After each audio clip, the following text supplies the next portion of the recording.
Gas बड़ी बड़ी cargo ships जो कि समुद्र में सामान को एक कंट्री से दूसरे कंट्री में ले जाने का काम करती हैं। इन शिप्स को सिर्फ समुद्र में आने वाले बड़े बड़े तूफान का ही नहीं सामना करना पड़ता है, बल्कि पायरेट्स का भी सामना करना पड़ता है। और इन पायरेट्स की लिस्ट में सोमालियन पायरेट्स पूरी दुनिया में बदनाम हैं, जो कि बड़े बड़े कार्गो शिप्स को लूट लिया करते हैं या फिर क्रू को बंदी बना लेते हैं, जिसके बाद ये अपनी मुंह मांगी रैंसम ओनर से वसूल करते हैं। और इंटरनेशनल मैरीटाइम ब्यूरो के अकॉर्डिंग हर साल शिपिंग इंडस्ट्री को 16 बिलियन यूएस डॉलर का नुकसान होता है, जिसमें सबसे बड़ा हाथ सिर्फ सोमालियन पायरेट्स का ही है। और इन अटैक्स की वजह से गुड्स का ट्रांसपोर्टेशन भी डिले होता है। और इन पायरेट्स के शिप पर अटैक करने की कुछ खास लोकेशन है, जिसमें से सबसे पहली लोकेशन है सोमालियन सी और दूसरी सबसे मशहूर लोकेशन है गल्फ ऑफ एडन। और इन लोकेशन से लगभग वर्ल्ड की 70% शिप गुजरती है, क्योंकि जो भी शिप एशिया से यूरोप जा रही होती हैं, वो अटलांटिक ओशन को पूरा घूमकर नहीं जाती हैं, बल्कि गल्फ ऑफ एडन से होकर सुएज कैनाल से होती हुई मेडिटेरेनियन सी में निकल जाती हैं। इससे शिप का बहुत टाइम बचता है और फ्यूल भी। लेकिन इन्हीं लोकेशन पर सोमालियन पायरेट्स के अटैक का खतरा होता है। गैस बहुत सालों से पायरेसी शिपिंग इंडस्ट्री के लिए एक खतरा बन चुकी है, और जैसे जैसे वक्त बीतता गया वैसे वैसे पायरेट्स और भी ज्यादा एडवांस होते गए, जो कि कार्गो शिप को किसी भी हालत में अपना शिकार बना लिया करते हैं। लेकिन अब इस मॉडर्न वर्ल्ड में शिप में भी ऐसी ऐसी टेक्नोलॉजी का इस्तेमाल किया गया है कि पायरेट्स शिप को न ही इतनी आसानी से लूट सकते हैं और न क्रू को बंदी बना सकते हैं। और कार्गो शिप इन पायरेट्स का मेन टारगेट होती है, क्योंकि कार्गो शिप में क्रू की संख्या ज्यादा नहीं होती है और इन शिप में करोड़ों डॉलर का सामान जा रहा होता है। और इन पायरेट्स का मकसद शिप में सवार क्रू को मारना नहीं होता है, बल्कि इनका मेन मकसद होता है शिप पर अपना कब्जा जमाना या फिर क्रू मेंबर्स को बंदी बनाना। क्योंकि जब यह पायरेट्स ऐसा करने में कामयाब हो जाते हैं तो करोड़ों रुपीस की रैंसम की डिमांड करते हैं, जो कि हर हाल में शिप के ओनर को देनी पड़ती है, वरना फिर यह शिप को रिलीज नहीं करते हैं। और जब यह पायरेट्स अटैक करते हैं तो इनकी संख्या एक नहीं, दो नहीं, बल्कि हजारों में होती है। और ये झुंड बना के शिप को चारों तरफ से घेर लेते हैं और इसके बाद क्रू पर गोलियों की बौछार करके डराते हैं।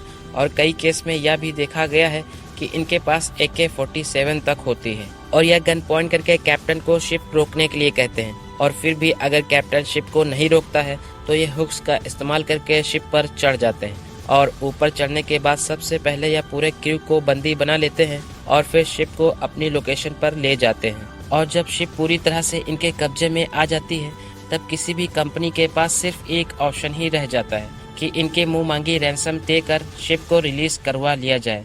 लेकिन ऐसा बिल्कुल भी नहीं है कि शिप इन सिचुएशन से बचने का कोई प्रयास ही नहीं करती है। पायरेट से बचने के लिए आजकल की मॉडर्न शिप टेक्नोलॉजी से लेस है, और जैसे ही किसी कैप्टन को पायरेट्स के अटैक का खतरा होता है तो सबसे पहले कैप्टन का काम होता है पास के कोस्टल सिक्योरिटी से कांटेक्ट करना। और फिर कैप्टन कार्गो शिप की स्पीड को बढ़ा देता है। और शिप की स्पीड बढ़ाने का मतलब ये नहीं है कि पायरेट्स शिप को पकड़ नहीं सकते हैं, बल्कि शिप की स्पीड बढ़ाने की वजह यह है कि शिप अपने आसपास पानी में बड़ी बड़ी लहरें बनाती है, जिससे कि पायरेट्स की छोटी बोट शिप तक इतनी आसानी से पहुंच नहीं सकती है। और जब तक कोस्टल सिक्योरिटी शिप को सेव करने के लिए शिप तक पहुंचती है, तब तक क्रू का काम होता है पायरेट्स को किसी भी हालत में शिप पर चढ़ने से रोकना। और पायरेट्स को शिप पर चढ़ने से रोकने के लिए जो सबसे पहली इफेक्टिव टेक्नोलॉजी है वो है वाटर कैनस। यह वाटर कैनस लगभग सारी शिप में लगे होते हैं, जो कि पायरेट्स से शिप को बचाने में काफी हद तक सक्षम है, क्योंकि सिर्फ एक नोजल से ही 1350 गैलन सी वाटर पर मिनट बाहर निकलता है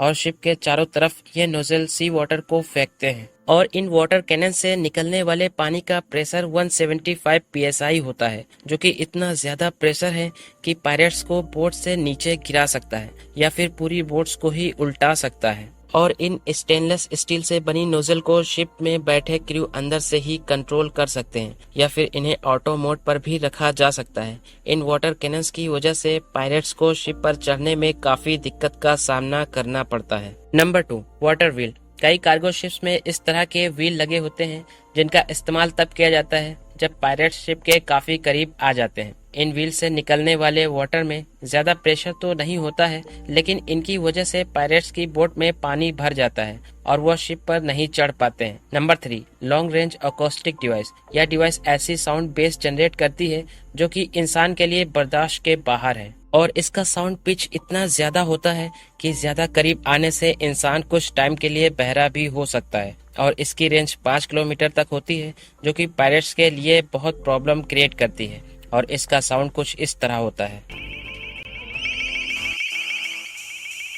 नंबर 4, पी ट्रैप्स। इनका इस्तेमाल तब किया जाता है जब पायरेट्स किसी भी तरह शिप से पीछे नहीं हटते हैं। ये पी ट्रैप्स शिप के दोनों तरफ बाहर निकले स्टील के फ्रेम होते हैं, जिसमें स्टील वायर लगी होती है और इन स्टील वायर को पानी में छोड़ दिया जाता है। और पायरेट्स जब अपनी बोट्स को शिप के पास लाते हैं तब यह स्टील वायर बोट के घूमते प्रोपेलर में फंस जाते हैं। और ऐसे सिचुएशन में पायरेट्स स्टील वायर को बोट के प्रोपेलर से छुड़ाने में लग जाते हैं और जाने अनजाने में उनका टाइम वेस्ट हो रहा होता है, जो कि पायरेट्स को मुसीबत में डाल देता है। Number 5, electric fence. इसको भी पायरेट से पीछा छुड़ाने के लिए शिप के किनारे लगाया जाता है। इन फेंस में इतना ज्यादा करंट तो नहीं होता है कि किसी की जान चली जाए, लेकिन इसको टच करना इतना आसान भी नहीं होता है, क्योंकि कम ही सही लेकिन इनमें करंट होता है, जो कि पायरेट्स को शिप में चढ़ने से रोकता है। और जब पायरेट्स का अटैक टल जाता है तब इसे दोबारा फोल्ड करके रख दिया जाता है। इस तरह से कार्गो शिप खुद को पायरेट्स अटैक से बचाती है। गाइस, आज के लिए इतना ही।